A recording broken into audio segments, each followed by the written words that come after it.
Dublin because I didn't know if I was going to get Dublin, so I was like, I'm going to get both just in case, bro. Done, and then I'll try to sneak out Thursday night, Thursday night. A Tuesday night or something, I figured. Just, like, leave here, go right there with the family. If we I think it's going to be crazy, dude. I don't even... I mean, a lot of places are already like 8 out of 10, and they say it's... I think it was like a 98 when on like Rotten Tomatoes. They say one run screening isn't enough. That makes sense. Yeah. I'll probably just see it again the next day. What? I think it has like currently the highest rate of any of his movies. Yeah, I think so. Yeah, give it time. Exactly, yeah. But for the tomato meter, at least for the critics and stuff. This tomato meter because everybody's gonna fucking bomb it, and I don't know, bro. You can't bomb it right now. Is that you don't know? They've already been bombing it. You think so? They hate Lupita Nyong'o playing Helena Troy for fucking 10 minutes. Oh, tops. I forgot about that. I super forgot about that. Ellen Page or Elliot Page is in it. Oh, because she was originally they said that it was Achilles, which it's not. Okay. Some other, I forget which. It's just a person on the boat. Yeah, just one of the random like soldiers that. Well, like part of his crew. People complain about anything, man. Yeah, but that's the problem. Yo, what's up, BZ? Welcome in, G. That it blows up and it dies, right? I mean, that's the issue. Yeah. Is then people go on and bomb it and bullshit review. I wish. That's the one thing about the internet. I mean, there's a million things about the internet, but I think that we shouldn't give people the ability to write reviews.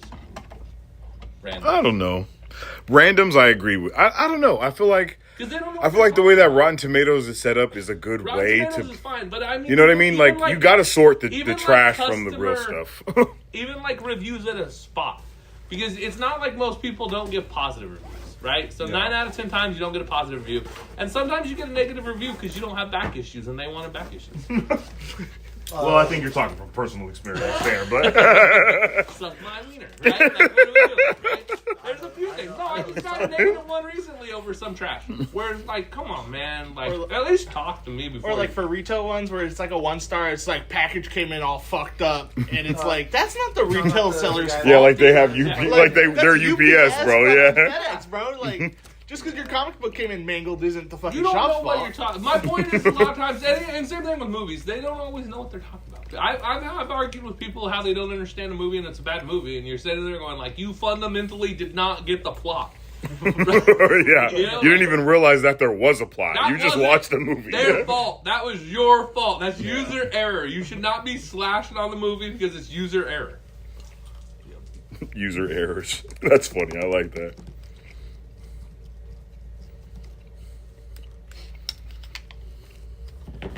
There was one recently where someone was, and it's like, no, bitch, that's not what the movie. I mean, like, look, I'm going to argue Christopher Nolan's Batman. That's not Batman. Batman doesn't quit, and it's like you fundamentally did not get the trilogy. It's not about Batman. Like, what are you? How you guys doing? What's going? I need to read some Walking Dead Deluxe. I've only read 9 issues of this shit. Dope shirt. Hey, I appreciate you, brother. How you doing today, BZ? Did you watch Evil Dead Burn? No, I did not. I need to watch it, though. It was good. Yeah? You liked it? Or it was good? Especially compared to, what was it, Evil Dead Rise? Was that the one before Rise that one? a lot. You like that one more than Burn? I do. So I didn't like the characters as much as in Burn. But I think, like, the cinematography... Yeah. And, like, how the violence was portrayed in Burn... It's way more effective. I mean, like, there's a scene where the dude, when he starts nutting up, he grabs his dog and starts stabbing his dog in the face with a fork. What? Literally, my son was like this.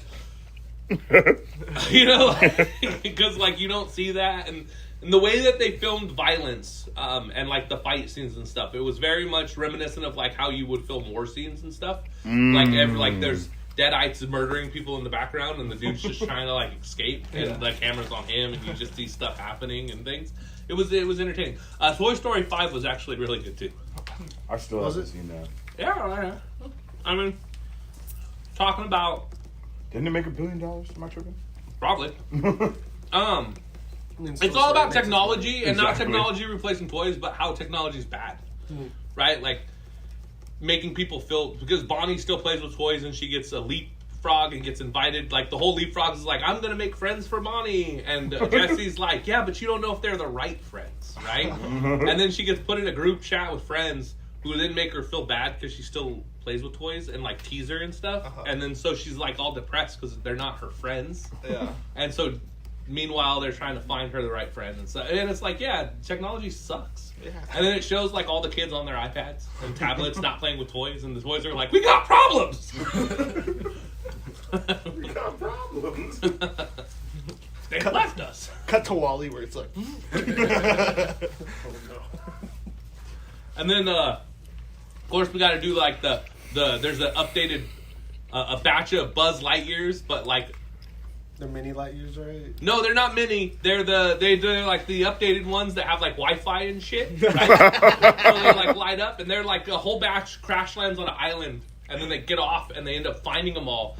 And at the end, like the big thing is like the leap pad's able to update them, and they turn into like those drones, and they're able to fly up to safety. And I was like, that bus has a lot of battery power because most of those drones last for like 10 minutes.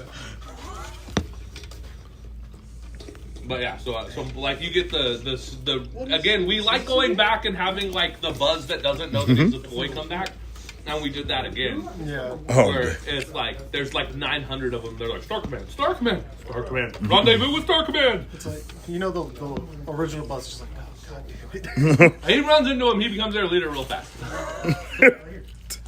I think the funniest, But then he goes, oh, by the way, Zorg's our dad, and he's like, ah! They're all like, ah, no! Okay. That's pretty funny. I think the funniest, like, spin on that's when, I think it was in 3 where he's Spanish. Yeah. Buzz. It's like, oh God. He doesn't know, but now he's extra spicy. You can't say that 3 is funny, dude. Oh, why? Because it's all about the Holocaust. Okay. There is no joy in the Holocaust. Got shadow clones hard at work today. Hey, I feel you, bro. I feel you, brother. You should know that. I shouldn't have to tell you that. Stop ruining I'm just saying. And I was like, why do I care? And I can't do it. What I'm telling you is don't be the guy who watches Schindler's List every couple of months to, you know, bring him joy.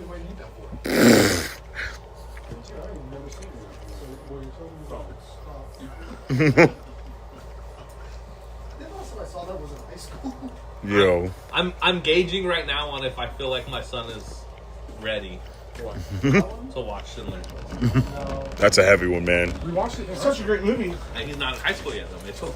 He's what, a year off? He's in 8th grade, yes. 13. I think 13 is when a lot of those will start. Like, that's a good time. First teenager, that's a good time to start, you know, doing all the He tends to crazy. be like the youngster. Yeah. I watched it. Side of when I was 8th grade. 14. You're good. So He just turned 13 in May. right. Okay. Yeah.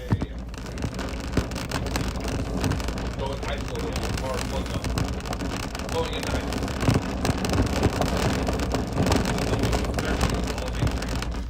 May, still in school. 14. Oh, okay. So he'll spend most of his freshman year at 14. Yeah. I turned 14.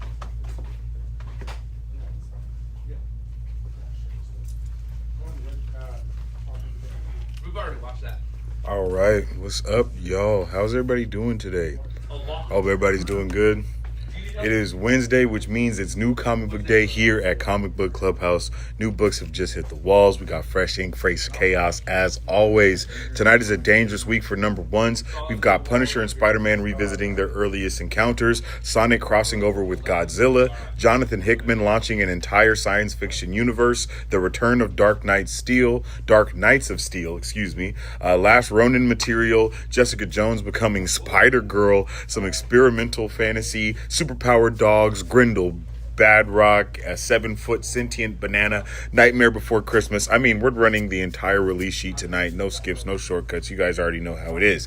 If you haven't already, make sure you drop a like and a share on the stream because it helps out tremendously around here, no matter where you're watching, whether it's on YouTube, Twitch, Facebook. I definitely appreciate you guys. Make sure you guys tune in. We're getting it going, we're getting it rocking, and we're getting it rolling. So we're starting. You already know how it goes. We got a lot of books going on tonight. We're just walking through, checking the little things out, a little bit of this, a little bit of that, a little here, a little there. Oh, we got the My Hero Academia, Uzumaki. Look at that. We got the Uzumaki, My Hero Academia. What am I talking about? We got the My Hero Academia battle card game right here, yo. This is pretty cool. I didn't even know this existed. It just caught my eye right here. And I was like, what?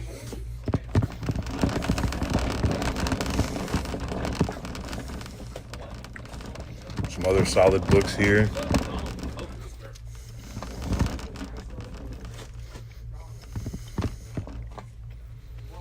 The Odyssey is obviously going to be releasing tomorrow, and I am so excited about checking it out, man. It looks so freaking good. Everything that we've seen about it has looked incredible, so I'm excited to tune in with it. I was just talking to my wife today, and she was telling me, how we should, read the actual poems that it's like based off of. So I'll probably be doing that tonight. We might check them out tonight. Just kind of chill out, vibe, check out all of those there. Because I think the Odyssey is one of those things where people, you kind of, if you know about it, it's either because you've literally like studied and read it, or it's because you've just seen it be remade one of the thousands of times that it has been remade, right? So it's gonna be interesting to actually see this like kind of its own telling of just the Odyssey. And I know a lot of people are waiting for it. Of course, it's a Nolan film as well. Got a lot of crazy things going on, man. And in the realm of that, nerdy comic book news, I just grabbed this Nova comic right off of the shelf right here to talk about Nova a little bit, because it's kind of been confirmed that Marvel is actually working on a Nova project.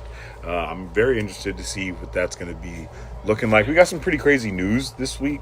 We got the Nova news. We also got some news about who might be the new Professor X and Magneto when they like reboot the whole universe. We got the news. I think today they just talked about the casting of Gorilla Grodd for the Jimmy Olsen show that they're doing on HBO Max. So it's a lot of nerdy news that's been dropping this week. If you guys were here at the top of the stream, you heard us probably talking about the movie I am Rocky. I think that's what it is. And that we were just talking about that at the top too. That trailer dropped. I might do a trailer reaction for that later today. I didn't get to do one earlier this morning. A lot of stuff's been going on. A lot of stuff's been happening, but we're vibing, ladies and gents. Yo, what's up, bro? How you doing, man?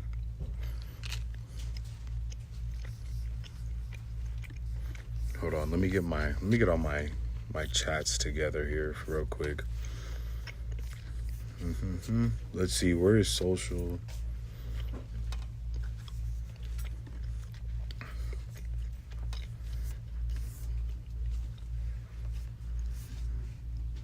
Am I tripping? I don't think I'm tripping. Social stream. Maybe I am.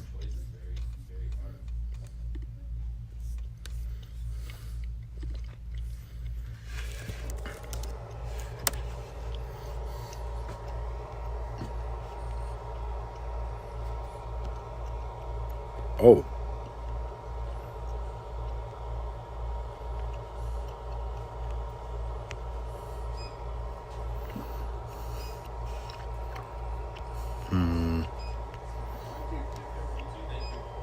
I need to make chat a little larger on my phone. I can't really.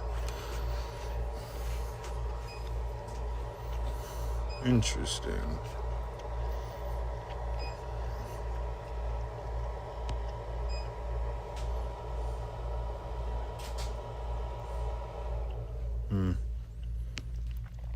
Whatever.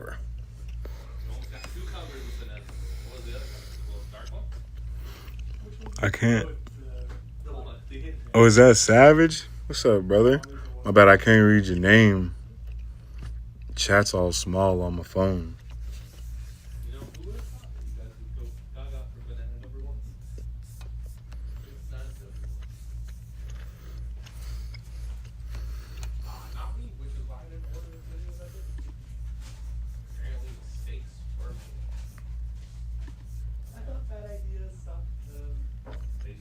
Okay.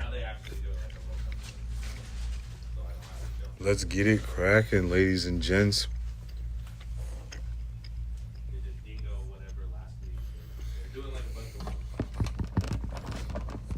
It's go time, yo.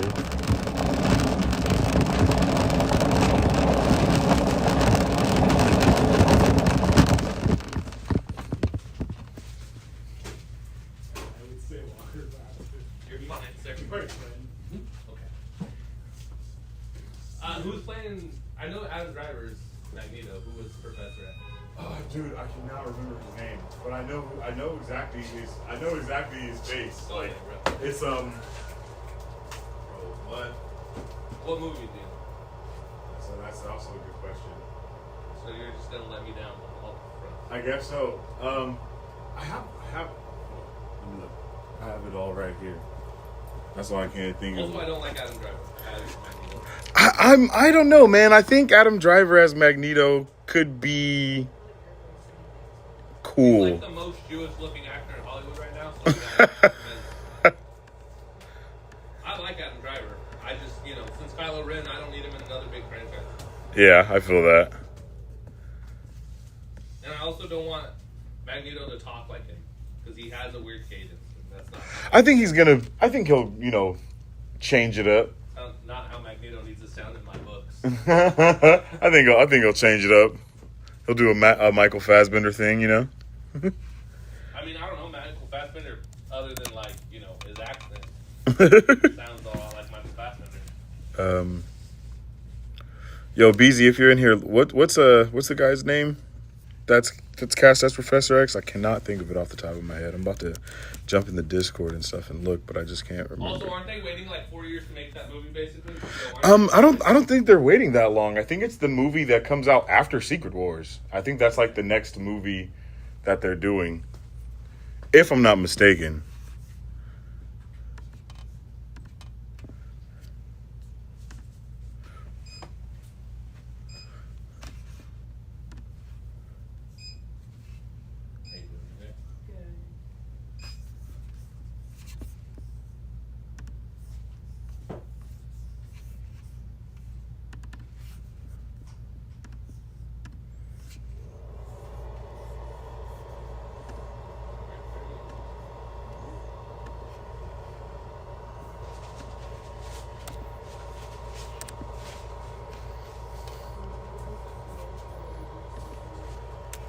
Did they?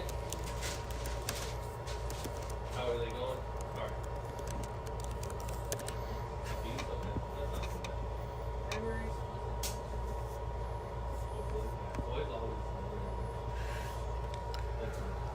Patrick Wilson.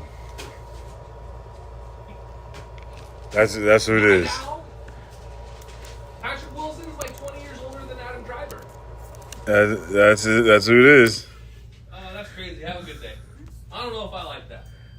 Yeah, I think he's the front runner. Oh, the Conjuring dude. He's That's what it is. Aquaman's brother. Oh shit, he is Aquaman's brother. I forgot all about the show. Yep, Aquaman's brother. That dude's in too many fan movies too. I need something new. I think he has a good bald head. I think he'll have a good bald head for it. If you look at his face and picture his head bald. He's in like that Cape Fear show right now. I'm watching the first episode. Oh, I haven't seen that. Yeah, I haven't seen that. I don't know about that one. But yeah, so Patrick Wilson and Adam Driver for Professor X and Magneto. But those are just kind of I think Adam Driver is more concrete than Patrick Wilson is though.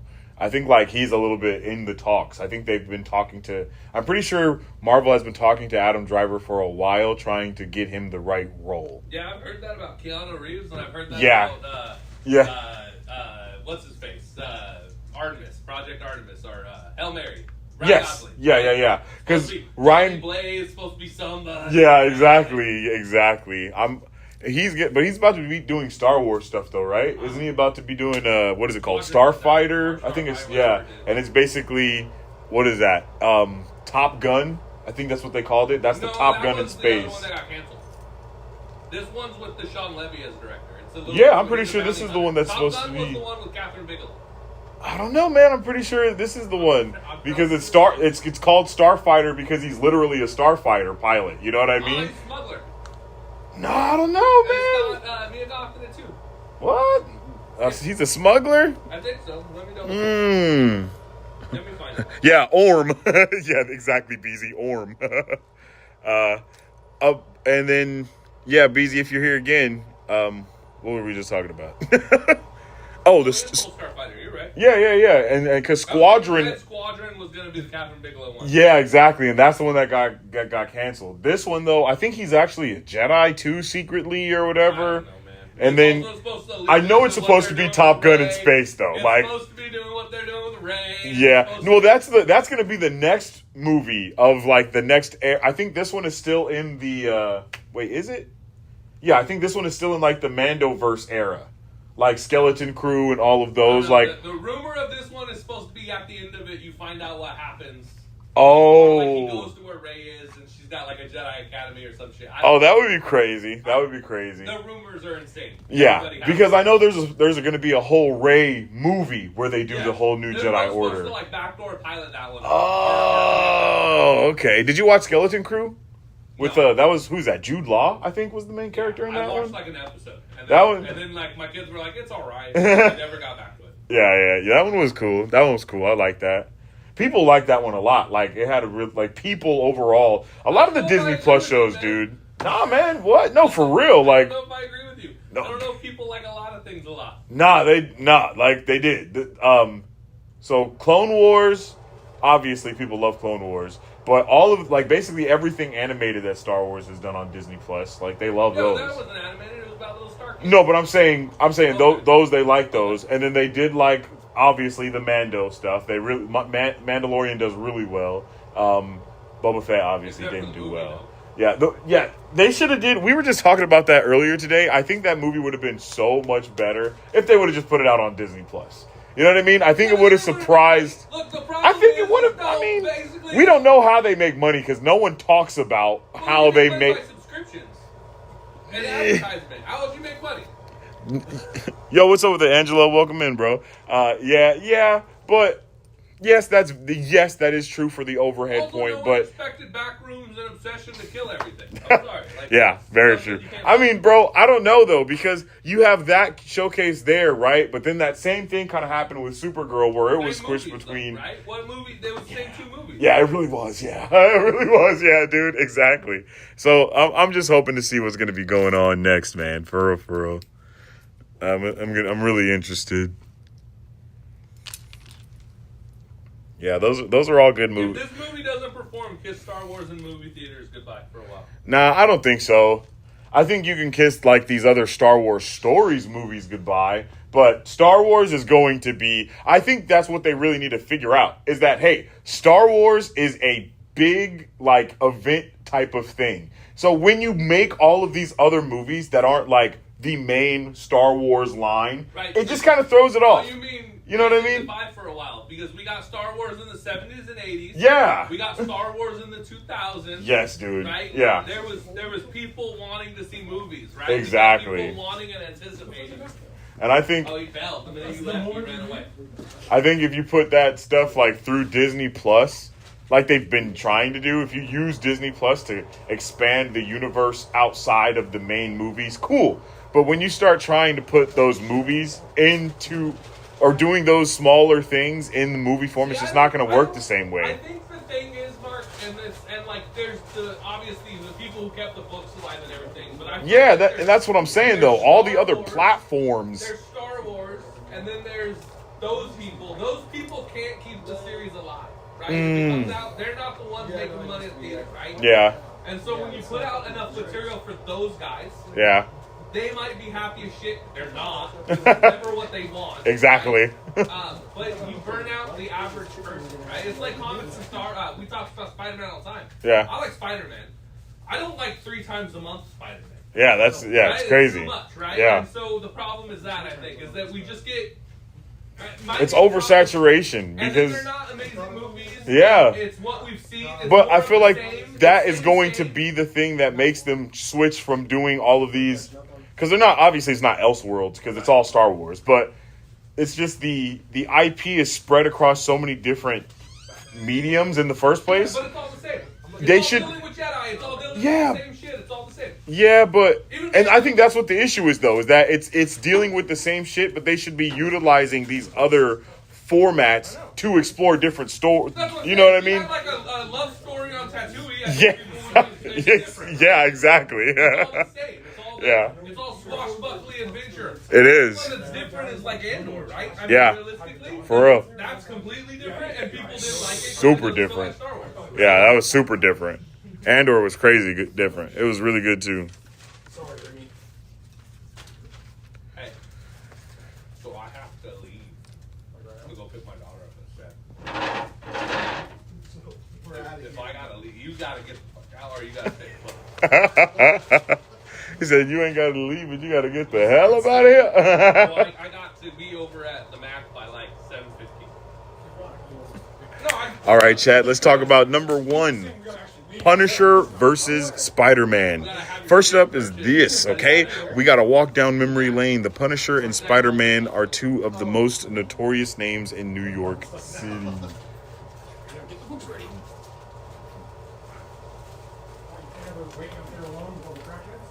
And I will be kicking people out if they try to walk in and buy stuff. Which is normally not the policy. Like that lady who stayed an hour after. She stayed an hour, bro. It was crazy.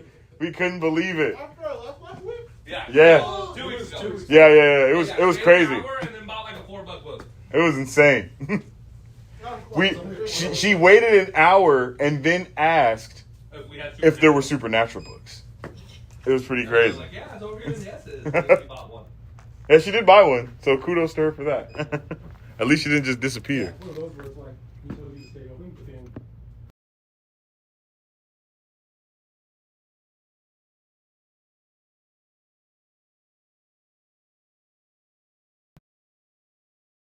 As I'm walking around, like, walk around looking at everything. All right. I'm like $20 away from. First up, we got to walk down memory lane.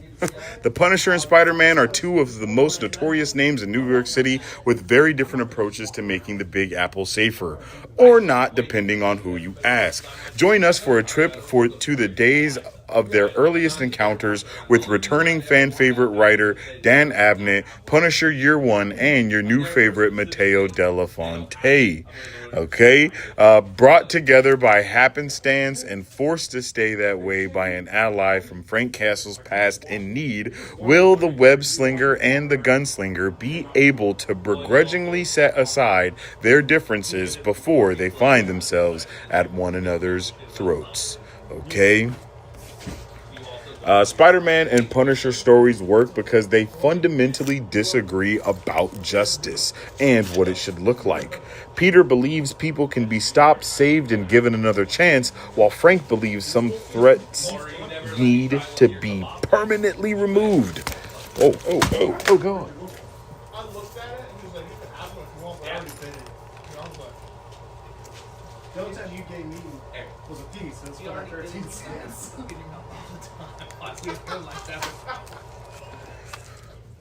Oops. It was like, hey, Pop, so for 13 cents.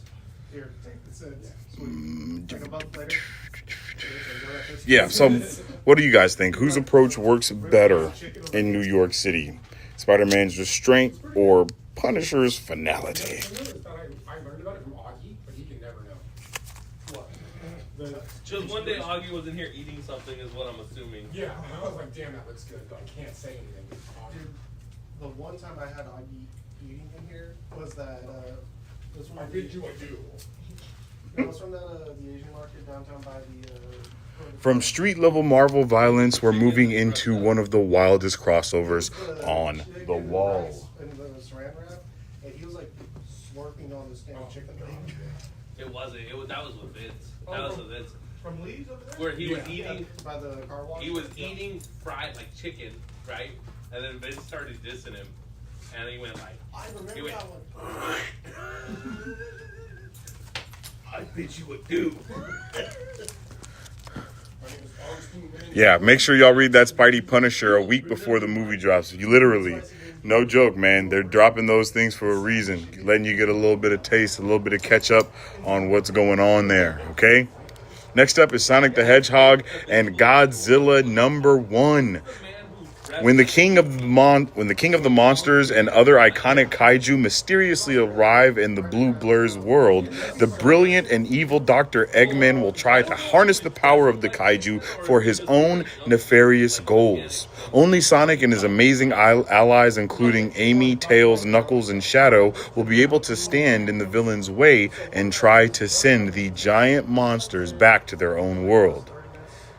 This is crazy, yo. This crossover makes a surprising amount of nonsense.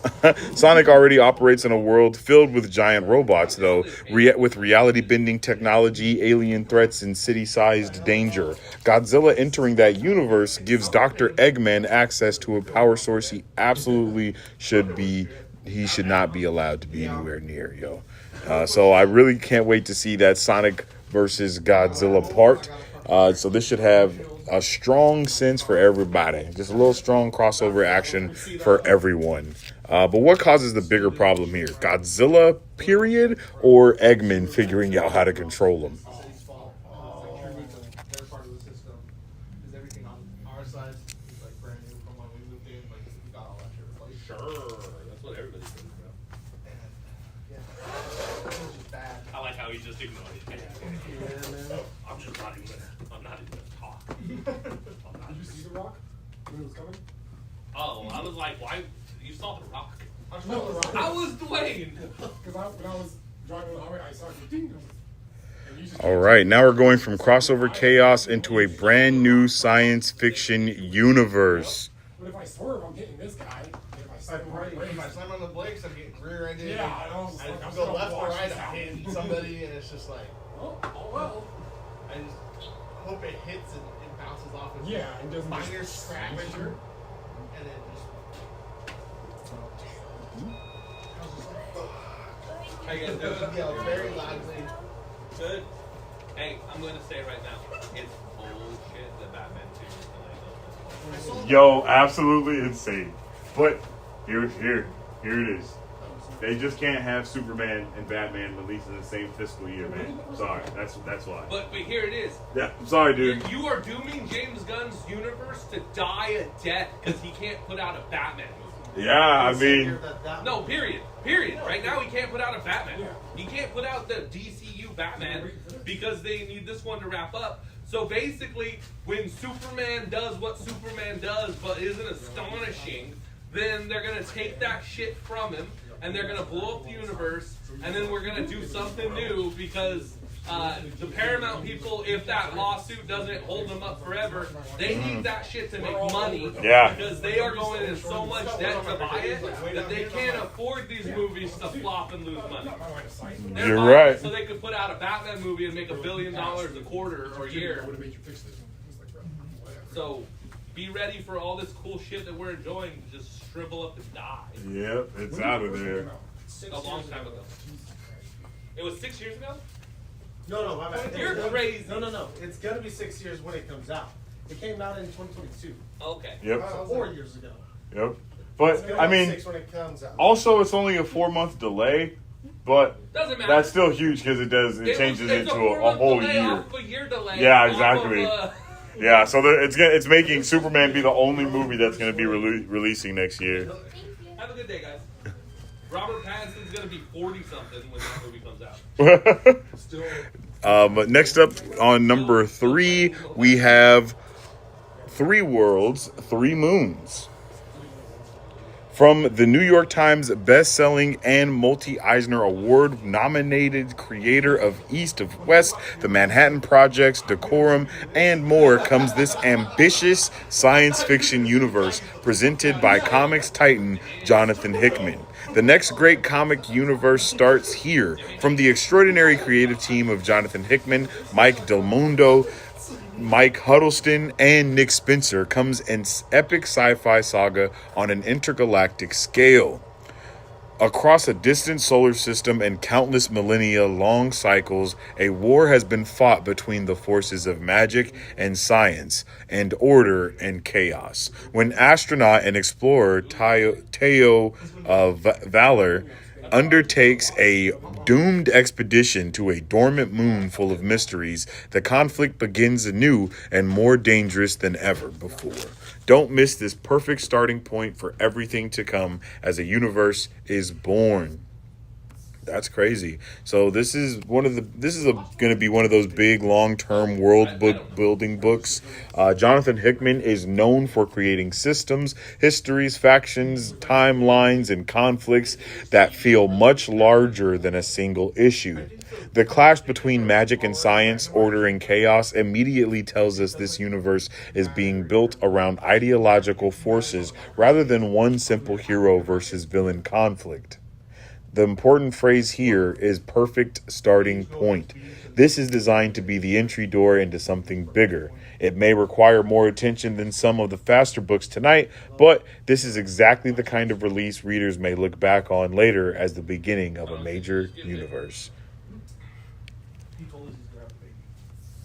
Okay, I'm glad. That's what he called us on the way to McDonald's. We're staying in science fictions, but this next book brings the future directly into the present. Right, I understand. I think that him learning how to drive because having a baby is very important. I agree with that completely, considering that, some shit might go down and his wife can't function without Can't be there, you know? And then one day the daughter has to be there. So she has to leave to go take the kid. So your mother was like, okay, have the child. Yeah, that sounds crazy, right? Right, BZ?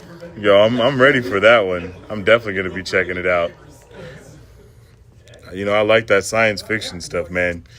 Next up is Minotaur. 5 years ago, a government supercomputer triggered the singularity, an explosion of technological superintelligence heralding an unimaginable tomorrow. At least it almost did. Within moments, a failsafe activated. The plug was pulled, the future was aborted, but something leaked into those first picoseconds through wire and wave. And now, the future fights back. Inexplicable events, miracle and monsters, harbingers of revolution or chaos. Minotaur is the tale of Gloria Monday, a photojournalist documenting the lives of those like her who are haunted, tortured, and transformed by outbreaks of the future, along with no-nonsense ex-military muscle who watches her six and the reformed tech bro secretly bankrolling their global mission to expose it all. From Simon Spurrier, who did The Flash, John Constantine, Hellblazer Dead in America, and Mike Dowling, who did The Amazing Spider-Man and Unfollow, comes Minotaur, an X-Files for the forward-looking era, with science fiction ideas ripped from the pages of new scientists manifesting among societies in spooky, unsettling ways. And X-Files for the forward-looking is a very strong pitch. Instead of paranormal events coming from ancient mythology or extraterrestrials, the anomalies are pieces of technology from the future that almost existed. That gives the book a strong procedural structure. Each outbreak can present a different speculative idea, while the larger story investigates what escaped during those moments of the singularity. The photojournalist lead is also a smart choice because she is not simply fighting these events, she's documenting how they alter ordinary people and their communities. So, what is more frightening? Artificial intelligence becoming conscious or these future blips leaking into the present? No, we put it in. We had enough money to put it in when we moved in. But like now we're like 4 years out. I'm busy, I'll say right? that So for like the collector's edition with coaching and all that stuff, and it's like I also don't live where I coach, so there's a lot of days where if I got off of practice and I coached 2 minutes, If you're just joining us, we're live at Comic Book Clubhouse for New Comic Book Day. We're running the full release sheet, 4 books down, a couple more to go. Like the stream, subscribe if you're new, and let us know what book you're going to be grabbing tonight. absolutely, you gotta go take it. Next up, we got Dark Knight of Steel 2, number 1. the other 2 cousins from the other hanger. Say orange. Don't say about Say orange. 6 years. If you say orange when you're about to sneeze, I'll keep you sneeze. I don't see why it wouldn't be. If it doesn't start, you don't like pressure your lungs. Is it good to hold your eyes open when you sneeze? Can you hold your eyes open when you sneeze? That myth has been busted by the Mythbusters. What's that thing from Cardio where they try to do that? Like Stevie's eye popped out and Stevie's All right, the fan favorite Elseworld epic continues. An entire medieval world has forever changed when a spaceship crash landed from a doomed planet. Monarchs died, kingdoms rose, and long buried treachery came to light, and a league was born. Now, an ancient violent war brews beneath the waves, one that promises untold destruction should it break the surface. If the League hopes to weather it and protect the islands of its realms and beyond, it must first root out the treasonous agents hiding in plain sight amidst its own ranks. Worldwide best-selling writer Tom Taylor from Detective Comics, Nightwing, and acclaimed artist Otto Schmidt from DC vs. Vampires and Green Arrow welcome you back to the epic high fantasy world of Dark Knights of Steel, where the darkest days are yet still ahead. No, I thought we were playing board games here, and he was It wasn't talking. board games. It was there because me and Joe were shopping, and Joe was like, "You want to go to Barnes and Nobles? Because this guy's just parading." Dark Knights of Steel worked because it did not simply put DC characters in medieval clothing, it rebuilt their origins, relationships, alliances, and rivalries inside a fantasy political There system. should be no spike. This sequel immediately expands the conflict beneath the ocean, which likely means Atlantis and the underwater kingdoms are becoming central to the world. The internal traitor angle also gives the story political tension beyond the external war. Tom Taylor is returning to a world he already established, and Otto Schmidt is an excellent fit for the fantasy designs and a large-scale visual storytelling. Readers of the first series are probably already committed, but this is also a visually strong book as well. Oh, yeah, Oh. and he's like, haha, look what I found. I'm like, cool, one for yourself, one to sell it. I doubt he's gonna sell it. No, he's gonna give it to us to sell. You gonna break some minifig that shit? Nah, that's crazy. A lot of those were Some of those were his, right? Yeah, I don't. He didn't keep track of that, and he So was if like, he had a box over there, I don't think that needed to be. no, he brought old ones from Alaska specifically for us to buy because he bought them for like $5 and we could sell them for 40. So a lot of the X-Men ones that were up there, the Hulk, I think a lot of those up there were literally from his stuff. But I don't remember which ones. 'Cause I you just guys- saw- All right, now we move from DC Fantasy into a missing chapter from one of the biggest Teenage Mutant Ninja Turtle stories ever. Okay? And I mean, Does it? We need to go through them. We need to start working through these. I didn't realize that. Thomas, we need to start working through these boxes because there's a lot of fucking boxes floating around. I eat small portions now compared to. I never asked her. You threw random stuff here? She was like, that's right. We're talking about Teenage Mutant Ninja Turtles, The Last Ronin Training Day. The training mission you didn't see. Michelangelo only has a short time to get young Casey Marie Jones prepared for battle against Oroku Hiroto. How can the last Ronin distill a lifetime worth of training and knowledge into one day? Read the epic tale of action and legacy too big to fit into the pages of the original book. Written and drawn by the original Last Ronin team, yo. The Last Ronin universe continues to work because it treats the Teenage Mutant Ninja Turtles legacy with real consequence. Mikey is not simply training another fighter, he is trying to compress everything he learned from his brothers, Splinter, and a lifetime of loss into one final lesson. That makes this less about physical techniques and more about what knowledge and responsibility survive from one generation to the next. Because this comes from the original Last Ronin team and fills in a sequence that could not fit into the original book, it feels like a meaningful expansion rather than an unrelated side story.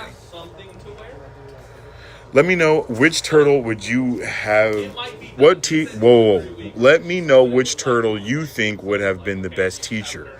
Leonardo, Raphael, Donatello, or Michelangelo. Leo, Raphael, Donna, and Mike. Let me know.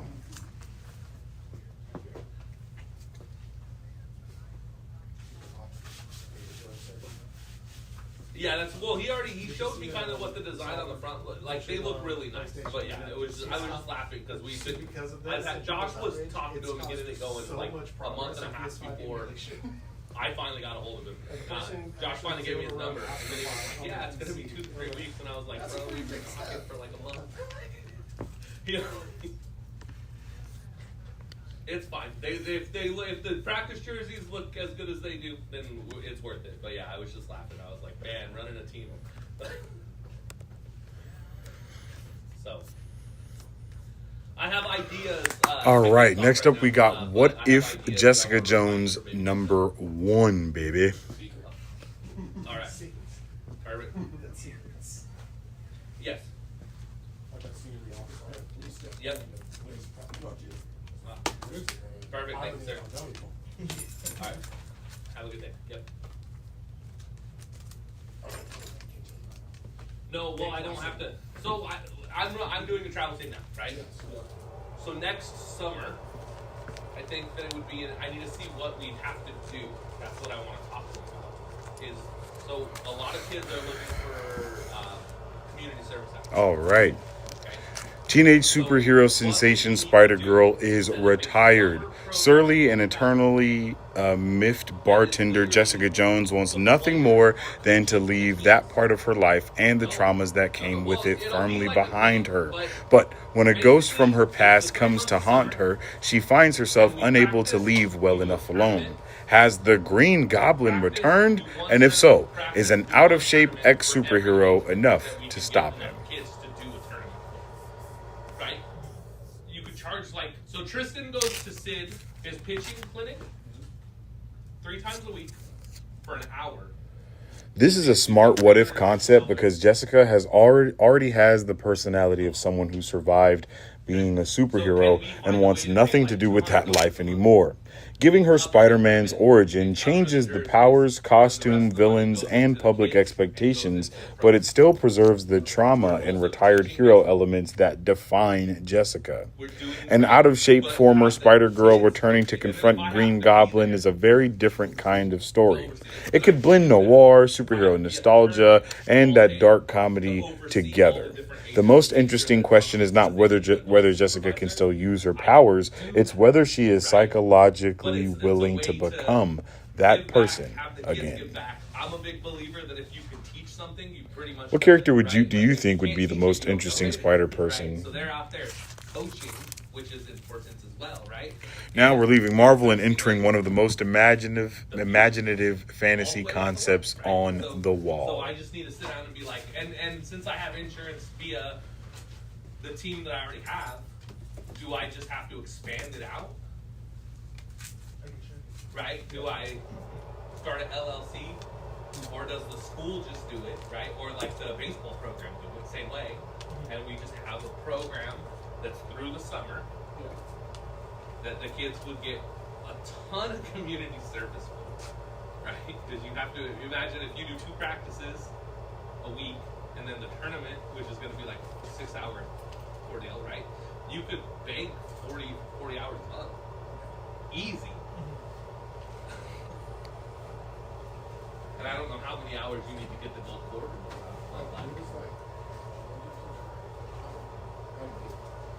But so you can get like halfway there, or at least more than halfway there, one summer. But if you do it multiple summers while you're in high school, Yeah. You're done, right? And it's just doing that, and you're giving back to the kids. And again, you're and it's something that you like, yeah, so it's not like and it's something that you can put on a resume yeah, definitely. that you Community leader. well, you coached a team, right? You ran a team. I think college would probably look at it positively.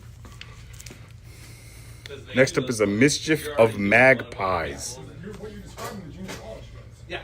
Well, no, unfortunately. This is a new series debut from Simon Spurrier and Mateus Bergara. Mar has a secret. Sometimes without warning, he falls out of the world. This would be an inconvenience if his life wasn't already such a drag. When he's gone, he finds himself in an extraordinary city, a city which is also a machine, endlessly crossing a shoreless ocean. A city of two halves, the bright, bustling spires above the waves and the beast-haunted twilight halls below. And between, clowning along the rusting beach, a troop of whoa. I think that we should be doing clinics at the baseball. Anarchic magpies with all the answers but none of the questions. Recipients of the There should be like a baseball. GLAD Award and multiple Eisner Award nominations, creators Simon Spurrier and Mateus Bergara present a new fantasy masterpiece in the tradition of coda and step by bloody step, driving the comics medium into a beautiful new baleful waters. This might be the most visually imaginative book of the week.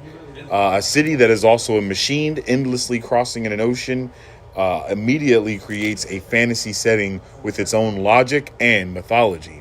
The split between the bright world above the monster-filled halls below suggests class, identity, and hidden history themes beneath the adventure. Simon Spurrier and Mateus previously created Coda, so this reunion already has credibility. The references to the never-ending story, Arcane, and The Boy and the Heron suggest emotional fantasy that can move between wonder and darkness. This is a strong candidate for the artistic sleeper of the week. And I wish that he was drawing the series because it's actually something I could read it. Any art other than art on that one would be the best. You're the only person I know, except for maybe Pam, who liked that art. The art for Department of Truth looked booty cheeks, bro. Wrong. Trash. Wrong. I don't think Kate liked it. Okay. Hey, I was wondering this last week. Magpies for everyone. Exactly, G. Exactly. Quick reminder, if you are local, Comic Book Clubhouse is where you need to be every Wednesday. The wall changes every week. Variants can disappear quickly, and waiting until the weekend is always a gamble. If there's something you know you want, talk to the shop about it, add it to your pull list, or locking in future issues. And if you're online, join the Marvel Bros Discord so the comic conversation can continue after the live. All right, and now let's get back to some of these books. Dawn to Dawn, I think I've already got fixed because they, yeah, and they already started putting like back issues in here. It's been our month. That's not getting hung. It's been like a year. Yeah, I was saying, hopefully about a year. Give or take. Because the art's much better. Oh, okay. Where?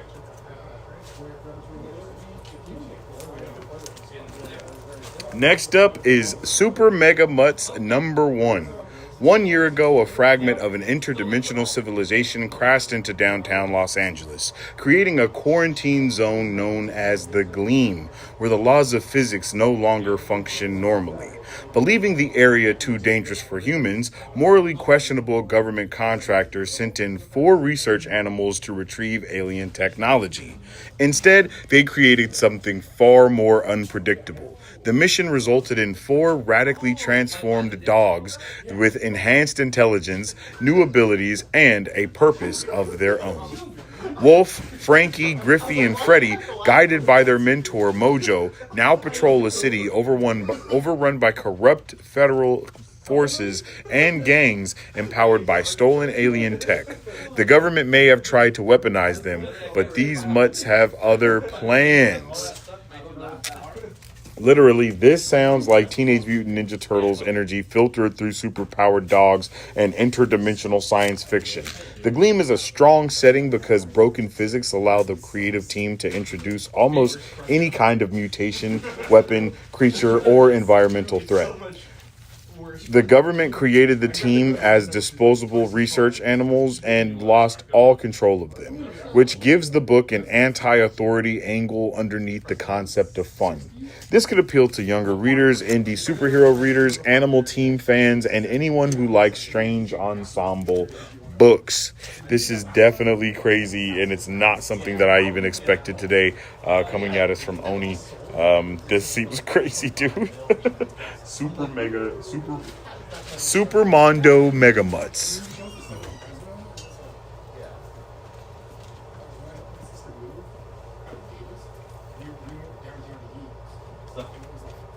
An upcoming book club, you guys are going to be like real unhappy. Yeah, but the unhappy part is the volume 2 is the soft cover.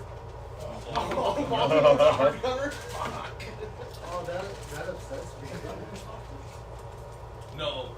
So we do a book club, and normally I'll try to find books, like find deals and stuff. And apparently I found the deal without paying attention to it. And the A cover, 1 was a hardcover, and 2 was a soft cover. And I didn't notice until they came in, and then we were receiving them, and I was like, oh man, that's gonna be like rough for people. They're gonna be not happy with me. 3678. Why is Volume 2 a soft cover? And then I'm gonna say I've been doing book club for like 8 years, and this is the first time that's ever happened. So. It's gonna be closer to the beach. Like, I got all this money. I'm gonna choose. Unless you're strictly acting. Next up is Grendel Devil's Crucible Sedition #1. The Hounds of Orion have 2 new weapons in their arsenal. Grendel Prime himself, back from a 500-year absence, and a clone of the fierce, long-dead Grendel warrior, Christine Spar. Now it's time to take the fight to the Necrolords and the hordes of anti-Grendel squads between Grendel Prime and his goal of total control. This is for readers who like dense legacy worlds, future warfare, anti-heroes, and long-running mythology. Grendel Prime returning after 500 years is already major within this universe, and adding a clone of Christine Spar turns the story into a collision between different eras of the Grendel legacy. These are 2 highly dangerous... The premise is very direct. These are 2 highly dangerous weapons being pointed at the Necrolords and anyone standing between Grendel Prime and Control. This likely has less beginner-friendly energy than some other books tonight, but existing Grendel readers will understand the significance immediately. My boss moved in at like 384. He's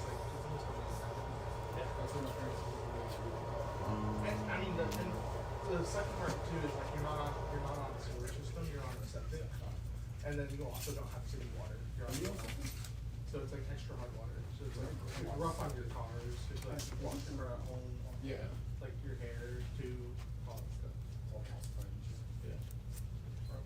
Yeah, but salt. Then that's bad for your like plants and stuff. Next up is Bad Rock #1. The Youngblood favorite gets his own solo spin-off series. The youngest and most dynamic member of the world's greatest super squad blasts off in his own solo spotlight. When Bad Rock's mom is abducted, he is forced to submit to the demands of her mysterious abductors.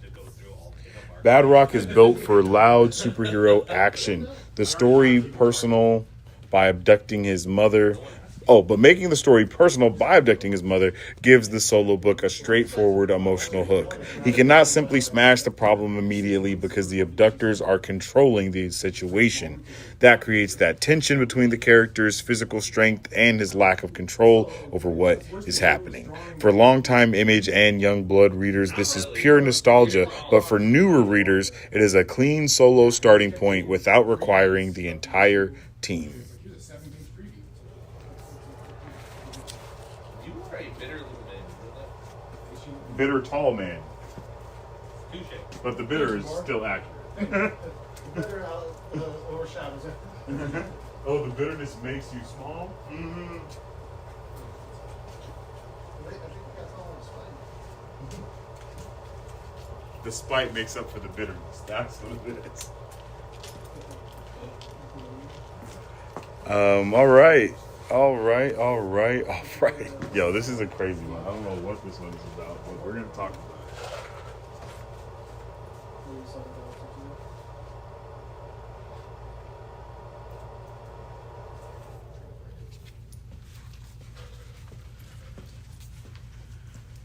The next issue is Banana number 1.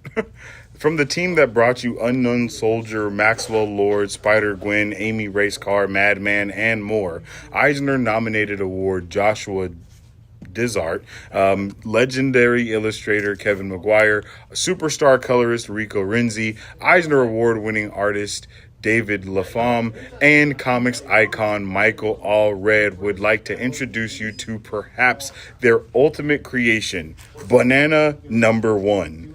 Into the fundament zone. Brace yourself for the startling story of a genetically mysterious 7-foot-tall sentient banana raised in secret, turned race car driver, turned sex symbol, turned global celebrity, and ultimately turned revolutionary icon caught between human civilization, fruit rebellion, and the coming war between the two. What? Oh, man. This is all. Oh snap! What in the world is that?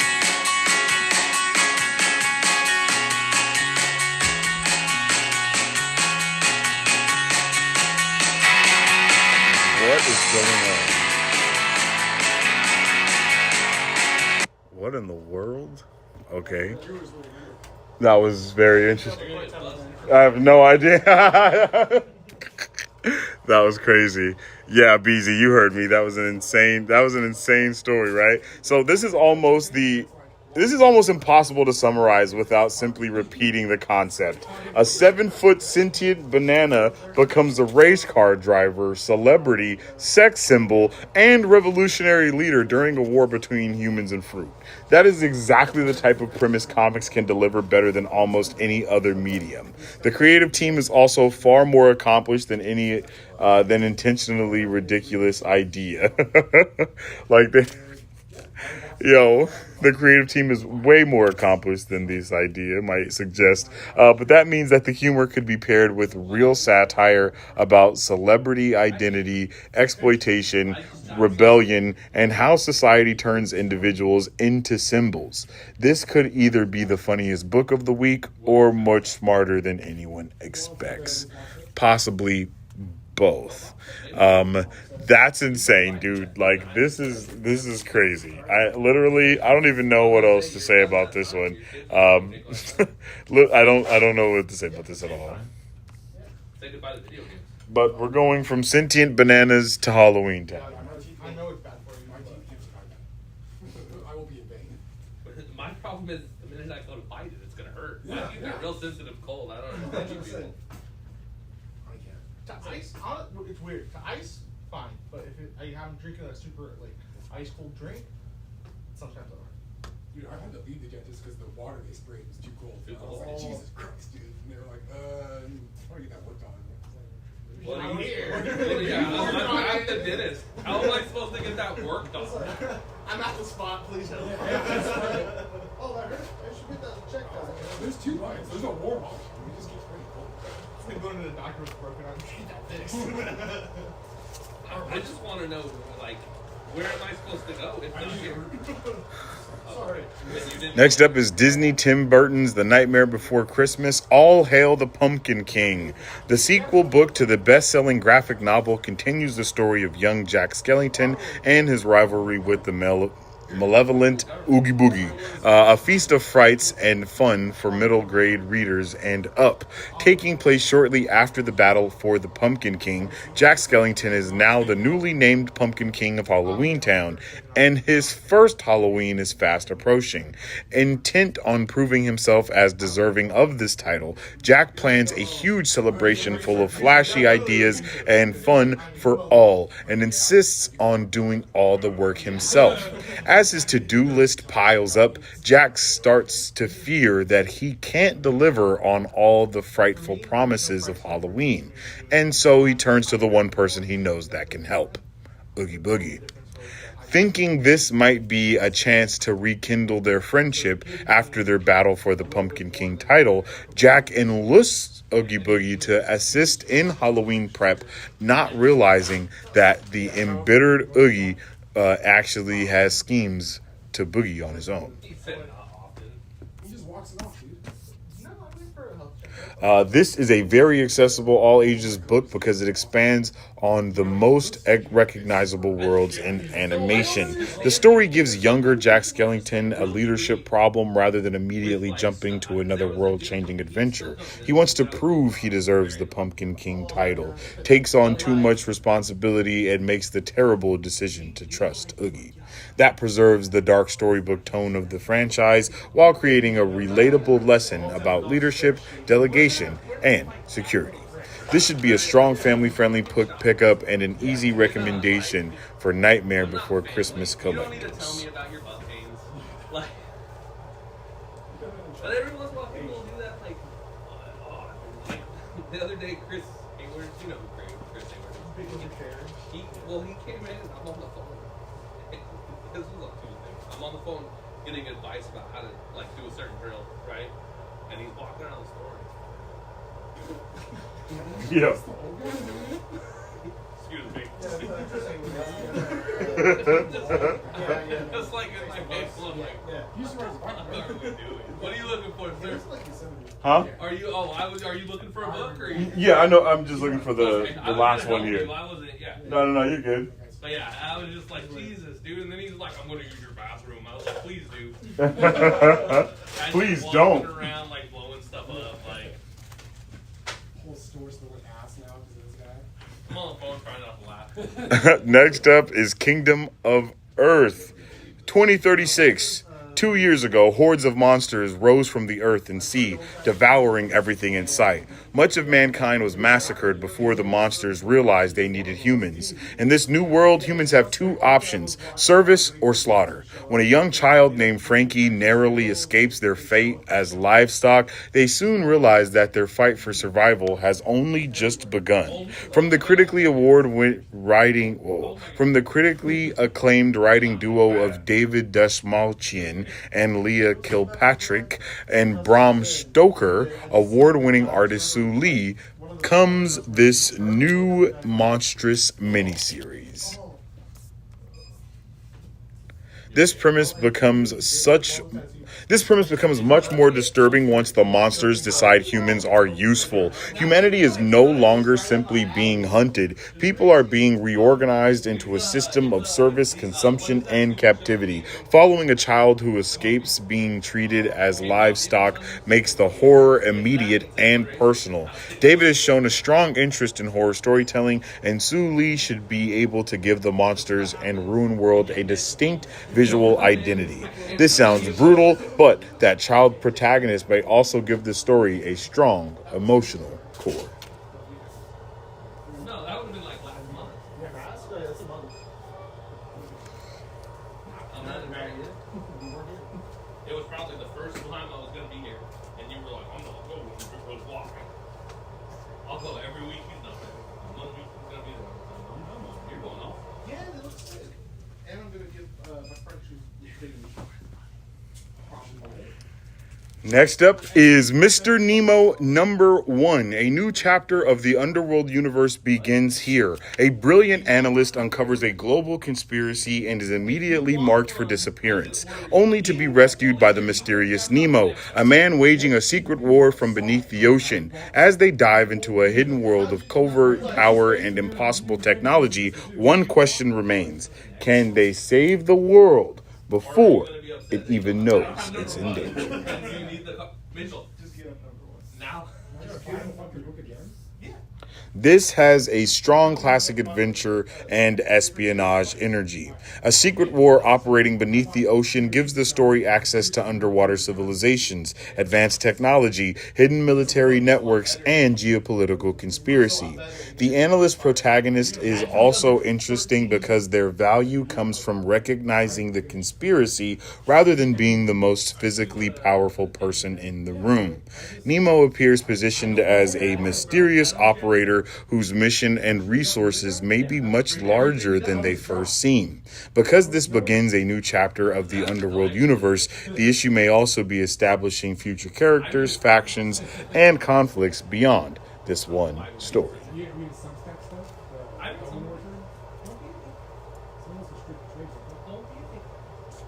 you see who you're talking to?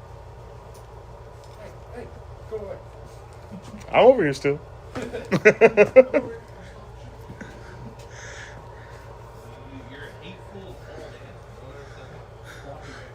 Most people with your energy are very short people. You're an anomaly, brother.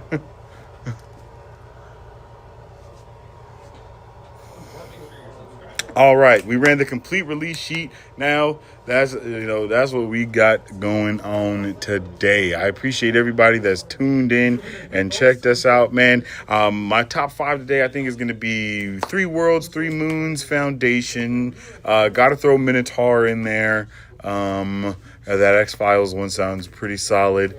Punisher versus Spider-Man, that DC one as well. I think that's 5. So yeah, definitely got to lock those in. And I might have to check out a little bit of, I think that Teenage Mutant Ninja Turtles is also an honorable mention. And that Super Mega Mutt thing or whatever, Super Mega Mighty Mutts, whatever it's called, that was also sounding crazy. So I want to check that one out too. So I definitely appreciate you guys. If you haven't already, make sure you drop a like and a share on the stream because it helps out tremendously around these parts. You can also follow me on all social media platforms at Sensei Finito. You can follow the page at Marvel Bros. That's MRVL Bros to tune in to all the things that we got going on.